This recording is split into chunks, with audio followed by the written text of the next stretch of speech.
Okay, I'm really excited about the next presenter. We have Jolie Higazi. I got it.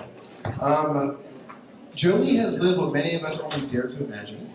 The courage to restart, reinvent, and rebuild not once but multiple times in her life. Walking through grief, trauma, and loss, she didn't just survive, she emerged with a roadmap for authentic living, and now she hands the map to others. As a certified life and business coach, speaker, and host of the Jolie Higazi podcast, Jolie works with self-aware achievers, corporate leaders, small business owners, individuals hungry for more, helping them move from internal disconnection to lives defined by peace, purpose, and real connection. Her client spans organizations like the, I'm going to mess that up, Chattanooga County Public Defender's Office, NLADA, the NAPD, to entrepreneurs and executives who are, as she puts it, often too smart for their own good. Brilliant individuals who know something is off but can't quite name it. Jolie names it, and then she helps them fix it. She doesn't believe in coaching for the sake of talking. She believes in clarity, action, and results, starting today. Please welcome Jolie Higazi for her presentation titled The Self-Compassionate Professional, Navigating Grief Without Needing to Resolve It. Welcome. All right, we're testing out this mic situation. Let me just see. All right, so I gotta puff the collar. That's what I gotta do. How are we doing now? Can everybody hear me? Okay, favor to ask. I move a lot. As I talk, you're gonna see really quickly. If I move and this collar becomes unpopped and then you can't hear me somewhere in the back, can y'all just start raising your hands? Can we test it really quick? Can you just raise? Oh, okay, wonderful, right? That'll tell me, because then you're gonna miss it, and this, you don't wanna miss it. So we're good now, right? Cool. All right, we're looking at time. All right, wonderful, we're here. Thank you to the university for asking me out. Thank you to all the previous presenters. I have to tell you, I'm sitting in the back like an attendee, and I'm like, oh, I forgot I'm speaking, because I'm like, oh, he's talking about forgiveness. I'm like, whoa, like let's go in. I can't wait for our like panel talk later. We'll be able to talk. And Jennifer was talking about foster care. If you were back there, you saw me crying at the table because I'm like, that is so beautiful. We'll talk how like foster care. My dad was a foster kid, so it's just a big part of my journey. So I was the one that started clapping, and I was just so moved. So thank you. And then Joe was talking about addiction and recovery, and that's part of my story. So we got a lot to cover, and this talk is going to change your life if you let it. But really, it's so funny preparing for this talk. I'm from Cleveland, and I'm telling everyone, I'll go to Texas. I've never been to Texas. Go to Texas. Go to Texas. And I'm so excited. I'm giving a talk. I'm so excited. And they're like, oh my God, this sounds so exciting. What are you doing? What are you talking about? What are you talking about? And I'm like, oh, I'm talking about grief. And they're like, so you're excited about, are you okay? And I'm like, yeah, I'm so excited. We're going to talk about grief. And my friends really know that I'm a little off the rockers. They're like, okay, sounds like you are just fine. that tracks. But the reality is, this, in a sense, is an accumulation of my life's work. And the hardest part of today is not going to be talking about the grief. The hardest part for me is going to be keeping the time. So, the hardest part for you might be keeping up with how fast I'm trying to talk and how much I'm trying to get in a short period of time.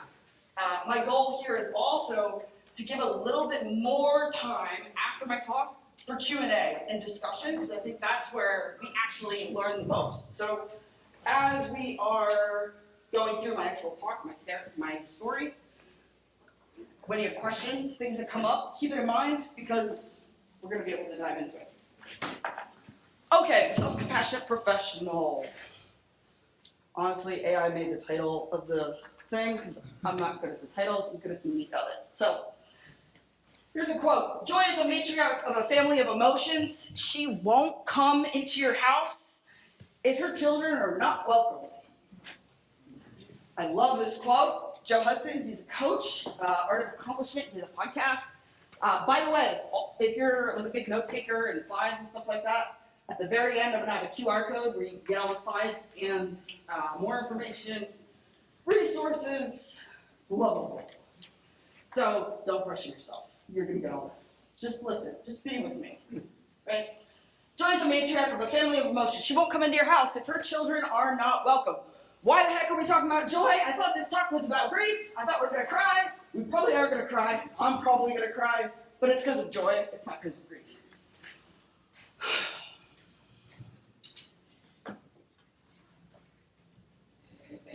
What I've realized in my journey, and I'll share some of my story, is that grief is kind of a secret portal. And I'm here. Well, let me start with what I want y'all to take away. That way, in case I get lost in all these stories, at least you have the takeaway. Right? I think grief gets a terrible rap. I think it deserves like a total new redefinition. And as I'm talking about this talk here, I'm talking about my experience. I'm talking about the experience I've had with clients, what I've seen. So this is not medical information. This is just information. I'm also not here telling you what to feel. I'm sure a lot of you are looking forward to this session because it's like, oh, we're going to talk about grief, and I have grief, so tell me how to deal with it. And I'm not going to do that today. I'm going to share with you my story. So when I talk about some of the grief and the joy and that sort of thing, I want you to notice that I'm not telling you what you need to feel about your situation. I'm just going to share about mine. What I found, though, is that my proportion of capacity to let myself feel grief is equal and directly proportional to my capacity to let myself feel joy.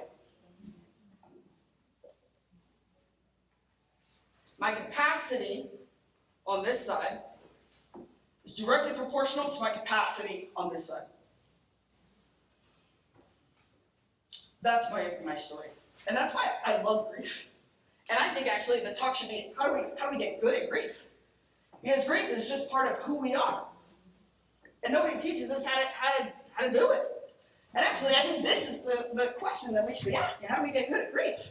All these people are asking, how do I be happy, right? We have all these people we probably work with. I'm stuck. Why don't I feel good? I'm burnt out. I'm this, or that. And I would say that that's the wrong question to be asking. Our whole society is based on this question. You didn't know we were getting big, right? Like, you're going to see how grief is actually the answer, not just to ourselves and our own issues, our own pain, our own limiting factor of joy, but our relationships, and actually it has some implications for our society as a whole. That actually, my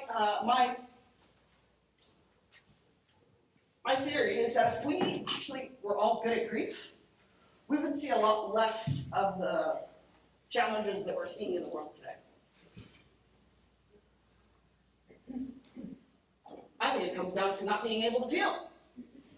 We're not taught how to feel. So, all right, I want to give you this quote, and let me give you another quote, because you're going to see a contradiction that starts to arise here. There's a quote by, I believe, Robert Dwyer, and he says, our natural state as human beings is that of joy and of wonder. Our natural state is joy. That sounds contradictory to what we have here. Ooh, y'all are getting a loud one sometimes. Right? Anyone have like any kids in their life? Like 1-year-old, 18 months, been around kids that young? All right, do you have to teach them how to be joyful? No. Do you have to teach them how to have curiosity? You have to teach them how to just like find one, oh my God, a speck. Oh my God, everything. You don't have to teach them. That's all of us. Our natural state is one of joy and wonder and just this open, free-flowingness, right? Because we were all kids at some point. That's not taught, that's our natural state, is one of just, whoa, so amazing, so amazing. It's our natural state. But then something happens along the way. we grow up and we start to have some things happen, right? And the way that I think of it is like it's like knots start to form of pain or of fear, whatever it may be. And then all of a sudden, there's all these layers on top of that joy. And what I would say is the way that we get happy is not by finding something, it's actually by unpacking the grief, unpacking the pain, unpacking all the rest. I'm definitely not moving fast enough on these slides. All right, but you got the main theory of what we're talking about here. And also our capacity to help somebody else is limited by our capacity of work that we've done on ourselves. Specifically, not intellectual work, but our grief work. I can only take you as far as I've gone myself. And let's give you a quick agenda. The doorway, I'm going to talk about my story here. The doorway, like how I started getting into grief. Why the heck am I so excited? Because you're probably still wondering what I've had in my coffee here this morning.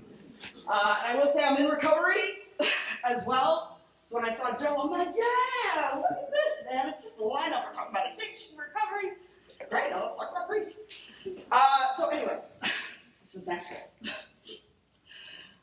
I'm talking about the 5 lessons that I learned about grief through my own journey of recovery. Not even really, I'm going to talk about addiction recovery, but my recovery from my feelings and my pain and my trauma. And I'm going to talk real quick about the opportunity that it provides for all of us.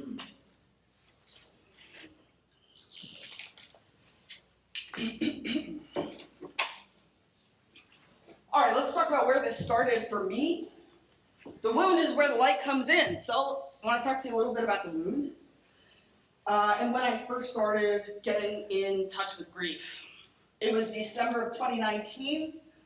I had been in a relationship for nearly 8 years, and it had just come crashing down. Crashing down. And all of a sudden, I am 20 whatever. I'm engaged now to my ex. What do you call it? Ex-fiance? I had a house with her. We had dogs. We had cats. We had chickens at some point. I'm serious. And all of a sudden, it's all over in a really painful way. And that was my first foray. At that point, this was 2019, at about 8 years clean at this point. I'd never experienced heartbreak like this. I'd never experienced grief like this. So this was my foray of oh, this is what it feels like. It's when I'm sitting on the floor in my kitchen and I feel like I can't breathe. And I remember texting a friend of mine, and I was like, I don't know where I am, I don't know where I'm going, and I don't know who I am anymore. It feels like I can't breathe. Is this what it's supposed to feel like? Is this what heartbreak is supposed to feel like? What grief is supposed to feel like? She said, yeah, this is what grief feels like. I said, okay, I guess I'm doing it right. And what I learned in this journey is, this was a really dysfunctional relationship. It was emotionally abusive. At the end of that relationship, I didn't know who I was anymore. I'd been there for 8 years. It was like the bulk of my 20s. And all of a sudden, I'm just, I don't know who I am. I don't know what I like. Am I smart? I don't know if she always said I was dumb. And am I funny? She said I'm definitely not funny. And I don't really think I'm attractive at all, because she would definitely say, oh, I'm not attractive, so I should just be happy, right? What I have here, don't think that I deserve anything more. Just take it, and be happy that you even have that. So part of me setting the scene here is to let you know that this topic, this excitement is not something I was just with, that I didn't have stuff that. I wasn't always like this, is what I knew. I wasn't taught about feelings, I wasn't taught about grief and self-worth and all of that stuff. I've learned this, and what I want y'all to see is that my story is no different than yours. Whatever your grief story is. Woo! Oh, jeez, I hit the wrong button. Okay. So as I'm like there on the kitchen floor, what I learned is the first lesson about grief is that the most painful part about grief is not actually grief. It's our feelings and our judgments about the grief. In other words, in that moment there on the kitchen floor, I was able to accept that there's nothing wrong with me feeling this way. This is exactly how it's supposed to feel. And I didn't have to judge myself for it. And the thing with grief, let me just, grief is a totally natural response. Grief, we often think, is something about loss, when someone dies or maybe like a relationship ends. Grief is actually so much more than that. Grief is just our reaction and our natural human response to loss, change, and letting go. Now, logical brain, let me come in here for a second. Okay, grief is just a natural process of change. How we're processing our feelings with change. Interesting. Okay, and grief is a process, right? It's a collection of all these feelings that I'm sure we all have learned about, right? There's the anger and the sadness and denial, right? So grief is a process, right? And it's a process that's happening a lot. Whenever there's change or transition, obviously I was going through a lot of change here. New home, new relationship, new identity, new all of this stuff. But the thing is, the one constant as human beings is change. So we can say then, if we mathematically, fill this out, is that the only constant in our life is going to be grief. Because change is going to happen. Listen, change isn't just the relationship that ends. Change is, I'm an adult now. I'm grieving myself as a child. I'm clean now. Let me grieve the part of me that lived in this way that I didn't have to take responsibility for my actions. Grief is, I was in a relationship and I was a homeowner, and now I'm not a homeowner. That's grief. I have to now process a new identity. I'm seeing nods, right? Yeah. Like, I ended up writing this poem about, like, this grief of, like, not owning my home anymore. Like, that's grief. It's all grief.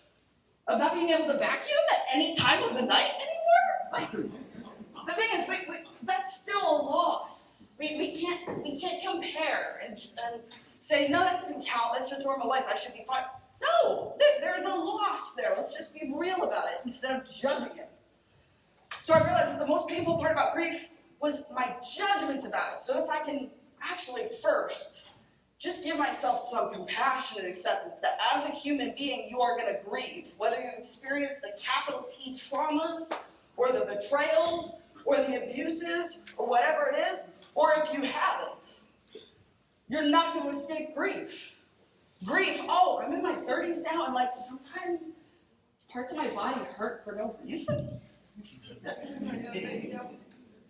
That's weird. I'm not used to that. It's a letting go. It's not always a bad thing that grief is happening. We don't need to judge it. And actually, grief can sometimes be great things that are happening. I'm realizing I'm grieving. I'm no longer in this toxic, dysfunctional relationship. It's a great thing. Doesn't mean there's not going to be grief. It's change. So the thing is, let's just get comfortable that grief it's these series of knots that form. We don't need to judge why the knot is there. We're human. There's going to be knots. Okay, this is what I want to talk about. As I started to do the work from that kitchen floor, I realized I don't know who I am anymore. And actually, I don't know how I accepted this behavior for so long. This was like, I had to take accountability. And the grief was showing up where like, I was mad at myself.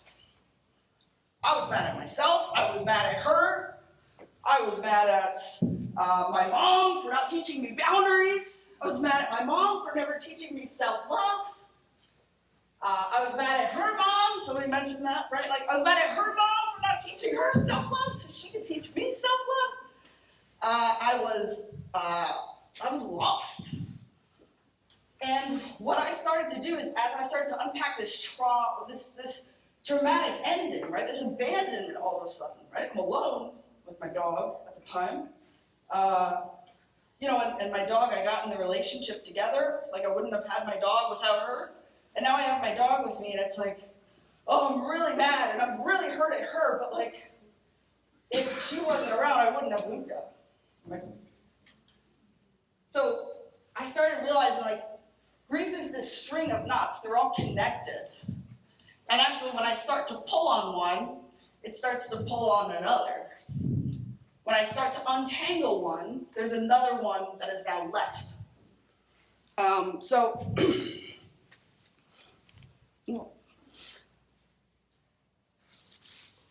So through this work, I started realizing that I didn't know who I was. And I had to grieve that. And there was a lot of sadness there, of course. There was a lot of confusion. There was a lot of anger. And then I realized that, oh, interesting, I picked somebody to be my partner that was like very emotionally abusive and emotionally unavailable. That sounds very familiar. Because I was raised in a household where people weren't emotionally available, right? My mom wasn't taught these skills, so she couldn't be emotionally available. So actually, that's just what I learned. That's just what I knew. And what I realized is that it's this string of knots where I want to heal this breakup, this grief, right? I want to move on from it. But actually, in order to do that, it was leading me towards I have to do some work with my relationship with my mom. Because I was very angry. Even with 9 years clean, I was still pretty angry at my mom. Now, let me say, before recovery, I had run away from home. Me and her were very contentious. There was a point that I climbed down the third-story balcony to get away from her. It was just not pretty, not nice. And I got into recovery, and I'd say I was trying very hard to be civil, because that's 12-step principles, right? It's like, let me try to forgiveness, right? Let me just try to, all right. So I was able to intellectualize to enough where I was civil with my mom. But what I realized is that I actually had this big knot of pain that I hadn't resolved with my mom, which was a lot of that emotional abandonment from growing up. And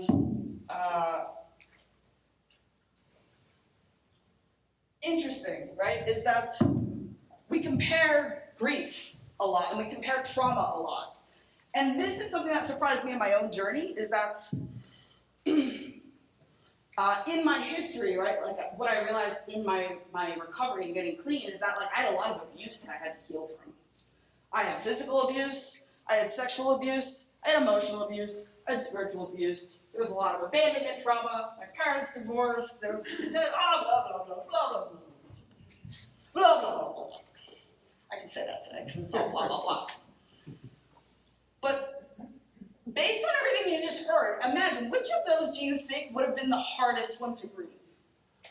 Emotional abuse, physical abuse, sexual abuse? Which do you think? Go ahead and call it out. Emotional? Anyone have another guess? Which one? Sexual? That's what I thought.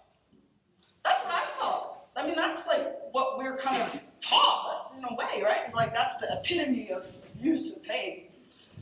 But then I did the work to process that sexual abuse and actually forgive that person. And what I found is that forgiveness isn't just a choice, it's a result. Forgiveness isn't something I choose to do. Forgiveness is the result of me doing the grief work so that there's nothing there left for me to hold on to.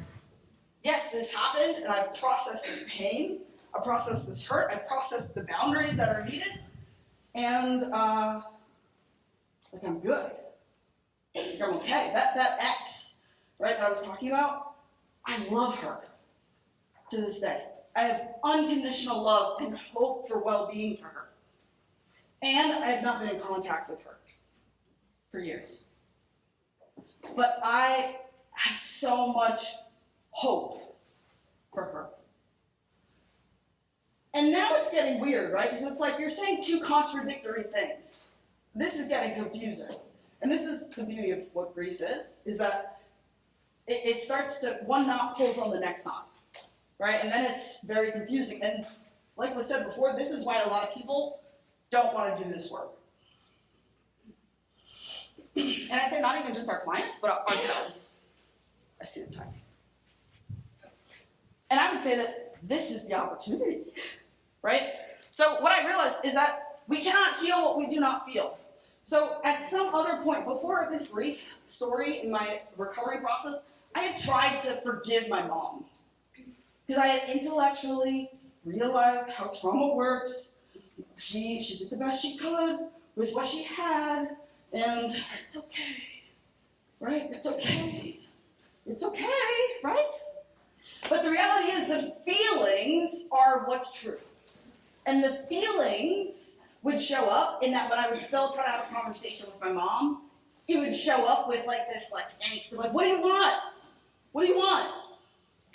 And she's maybe trying to check in, but I'm still angry because I didn't get what I needed. And there was a lot of emotional stuff there. And it turned out that the emotional abuse and that element of not getting what I needed from my mom was a lot harder to heal from than any of the other abuse. And listen, my mom's a great mom. She is a great mom. And there's a lot of pain that I had to process from the things my mom couldn't give me. Those are both true. Ooh, that's hard. In order for me to be able to say that here, first I had to feel. I didn't just end up at this place where I'm like, everything's great, she's good, and I'm wonderful. No, first I had to go through a season of feeling that pain, feeling that grief of being that 5-year-old kid, that 10-year-old kid who felt so alone, who didn't have anyone to mirror my emotions, right? Who wasn't allowed to feel. And again, right? Immediately, a tendency might be to hear that and then to go to the judgment. How dare she? How dare she? Yes, but I have to come back to my feelings. What did it feel like to be that alone as a kid? And the more that I did that work, the more grief work I did, the more inner child work. So there's really great meditations that I would do and just start sobbing. And I'm like, this is not me sobbing. This is my 5-year-old self that's finally crying. And then I'm able to celebrate. And I'm like, good job, right? That reparenting, like now I'm able to give that kid a space to cry. But it was hard. It meant that I needed to actually let myself feel that pain instead of just, I'm so angry and hurt and ugh. If I wanted to get to a place where I am now, where I love my mom, and I'll tell you a story and all of that, but in order to do that, I had to go through the mess first. It's going to get messy before it gets better. That doesn't mean that there's something wrong. I equate grief to like going to the gym. If I go to the gym and I'm trying to get stronger, I'm going to lift weights. Anyone else really like going to the gym and then the next day or the day after you're really sore? I love that soreness, man. Because I do, man. If I'm not sore, it's like I don't know if I really. I like that feeling of being sore. Maybe that's why I'm more buff than you, Rick. Talk to me in 20 years when you go to the gym. I'm probably grieving what it's like to go to the gym as a 50-something-year-old. And that's going to be a new version of loss that I'm going to have to process. Right? I'm not that young whippersnapper. The thing is, emotional work goes the same way.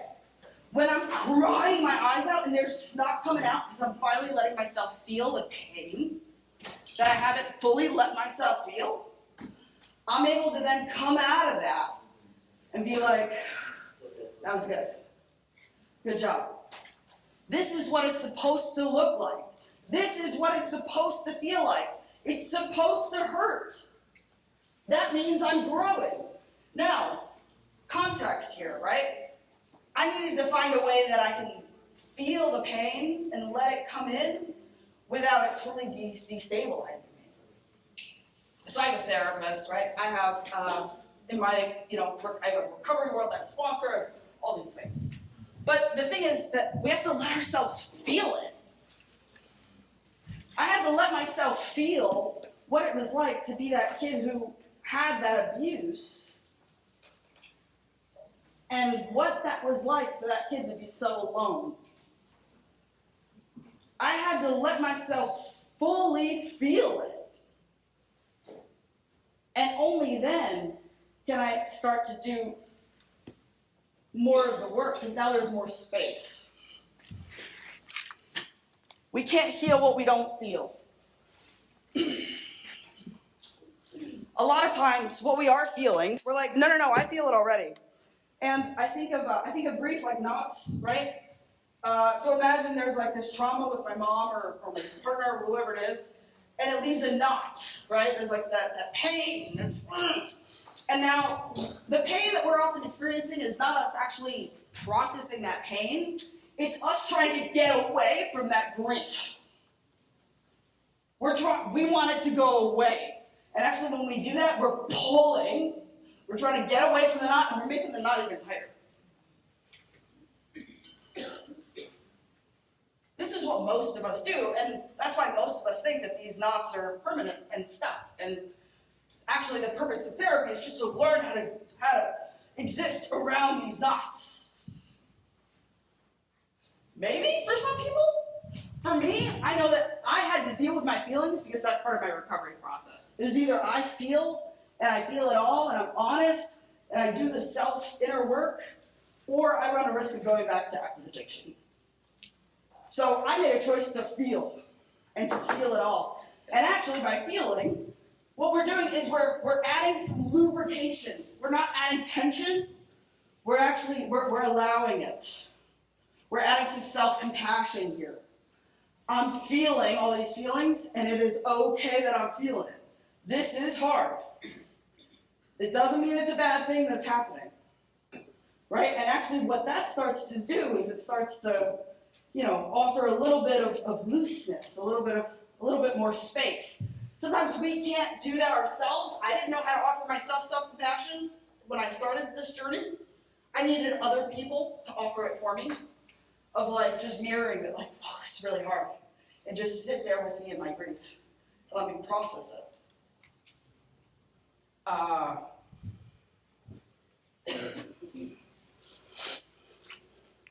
But it's possible. We can start to make some headway. Because once we feel it, it passes through us. That's why I can talk about all this stuff that's happened to me, and I'm fine with it. I'm like, cool, let's go. Let's talk. This doesn't scare me anymore. And I notice there's like a silence and a tension when we're starting to talk about some of this difficult stuff. That's us not wanting to go anywhere near this knot. It's uncomfortable. And what I'm saying is that it's okay. Let's just start there. Like, it's uncomfortable. I get it. But for my whole career, I've worked kind of on the fringes of society. I work with people in addiction recovery, in jails, in detoxes, in rehabs, people who have been abused, people who have been abusers. I have had that experience myself of just having like all of these things that I need to process. Who am I, right? And I have not seen a knot that can't be untied.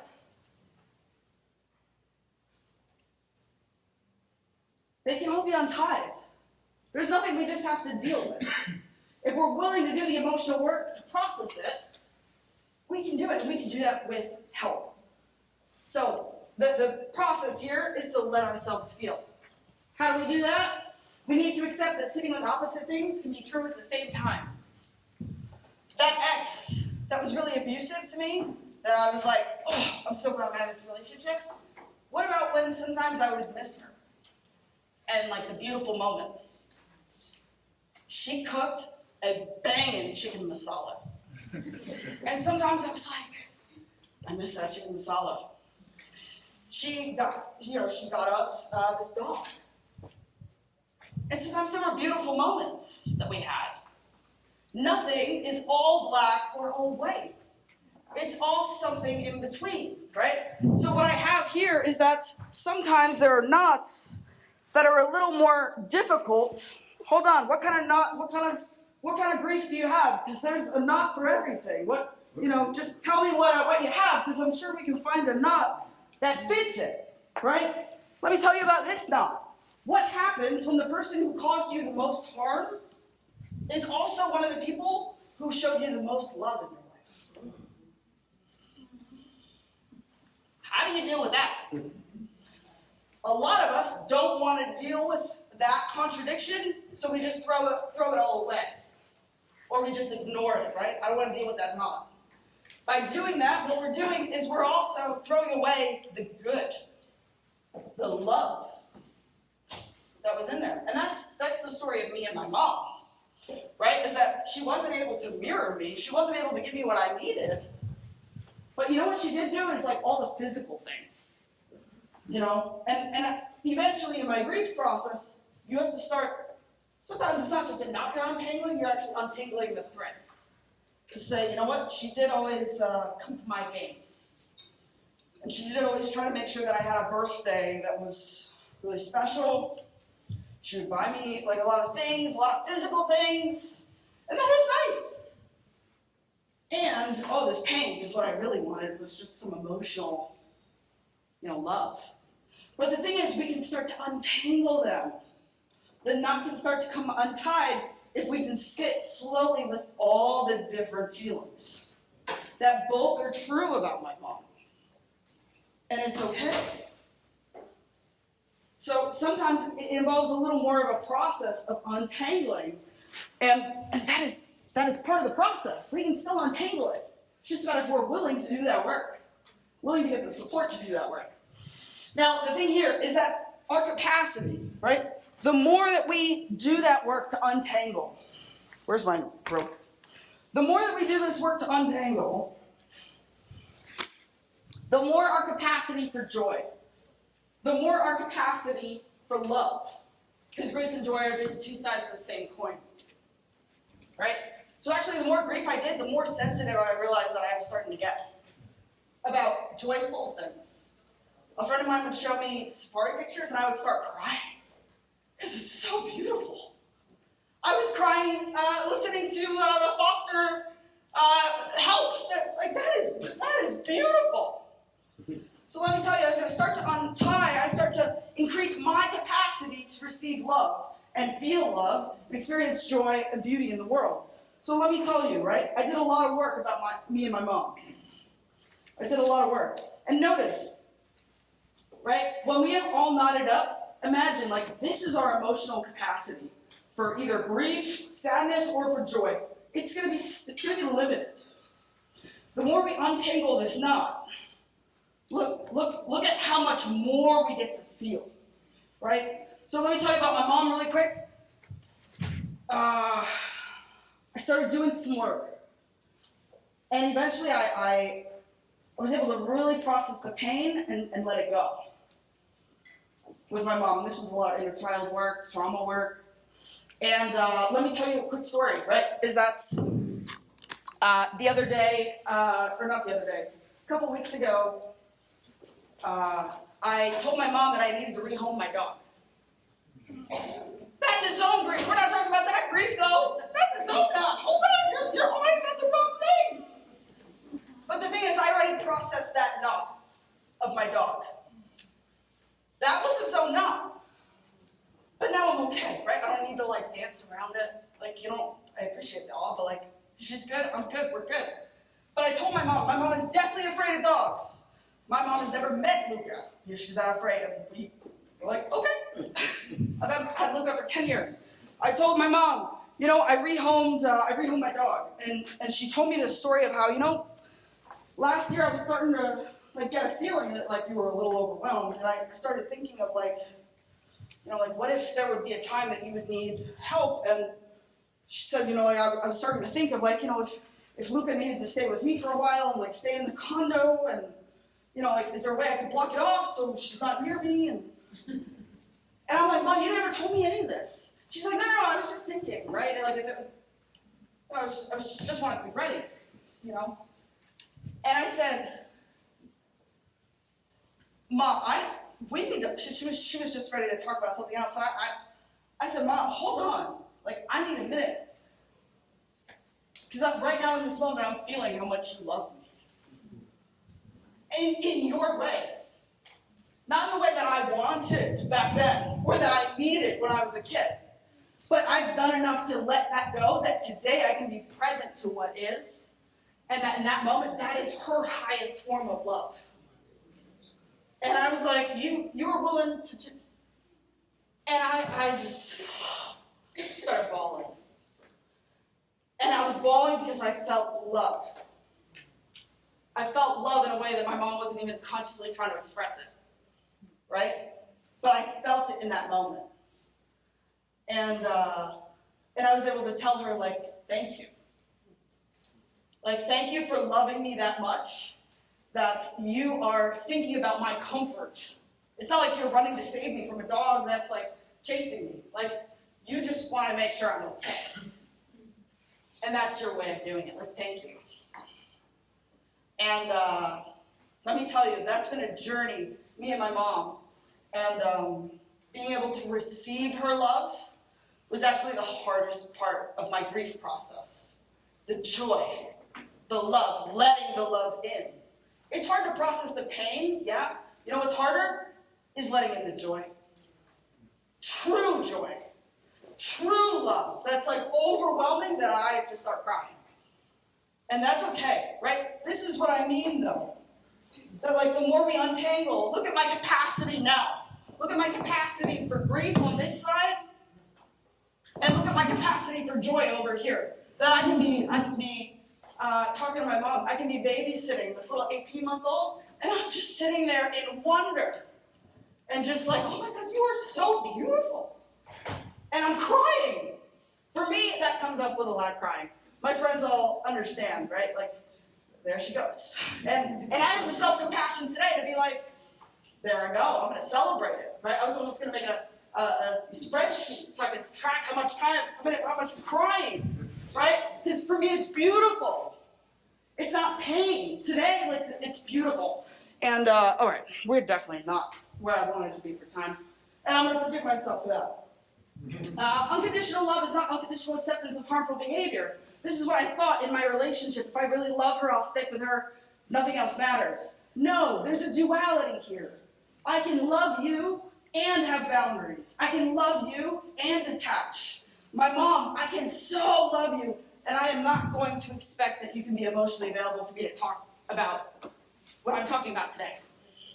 And that's okay. All right, healers need the most healing. I love this quote because it's all of us, right? And that at the end of the day, we can only do as much work to help somebody else as we've done ourselves.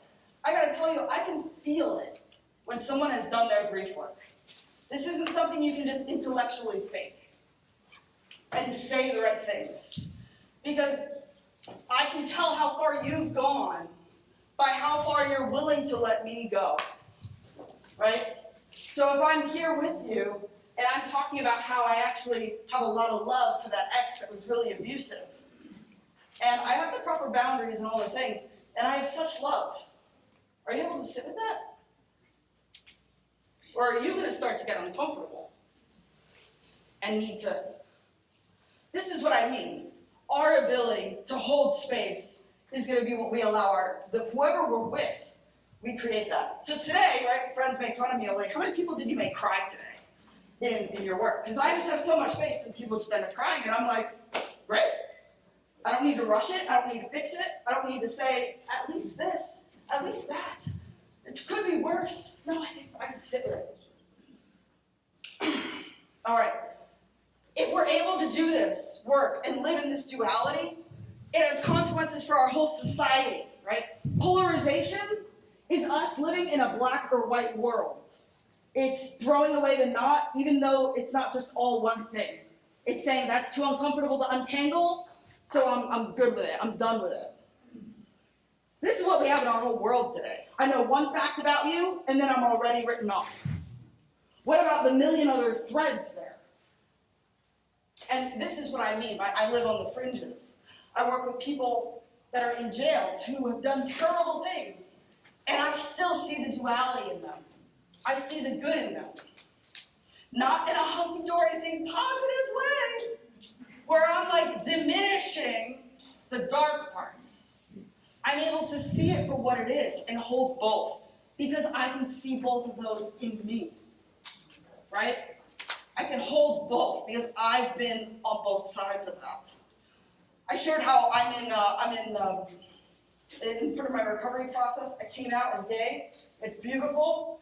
But before that, I was a really fundamentalist Christian, and I was the one telling gay people why they're going to hell. So a couple of years ago, I'm at a pride parade, and there's a protester there saying how everyone there is going to hell. Ooh. Okay, definitely don't agree. But then, people didn't like what he was saying, so they went up, and he had a microphone, and they went up and they cut his microphone. It damaged his property because they didn't like what he was saying. And I then took a stand that actually, this guy deserves. I'm going to stand with that protester. I may not agree with what he's saying, but I can stand with him that he deserves to feel safe here. He didn't do anything wrong. I just didn't like what he said, but he's allowed to be here. And he does not deserve for his property to be destroyed. I can live with that duality. I totally am against it. I think it's damaging what he's saying, and I can also have the duality of recognizing his humanity, and that he thinks he's doing the right thing. I remember being that.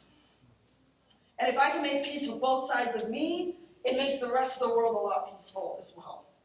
Here's a poem that we're not going to have time to read, but it's on my slides. All right, the question is, how much freedom do you want, right? My emotional capacity was like this, right, for a long time. It was just, I'm fine, or I'm fine and I'm numb, or like I'm just, right, it was here. How much freedom do you want? Because today I am like this, man. I am like borderline, sometimes I feel like I'm too much, and I don't care, right? Because it's about like my little inner child. My little inner child is like, whoa, like, oh my God, you're helping foster kids? Like, heck yeah! And I'm cool with it today. I'm cool with it, right? So this is the opportunity for us. If you want slides, if you want more resources, if you want to stay connected, whatever, that's going to lead you to a forum where you can put your email and stay connected, that sort of thing.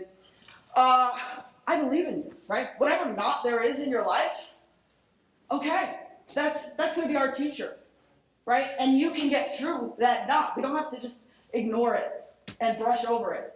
We can untie that knot if you want to untie that knot. You are capable, just as much as I am capable of where I'm at today. And it doesn't mean we don't have knots. I still have knots today, but I have the self-compassion, right?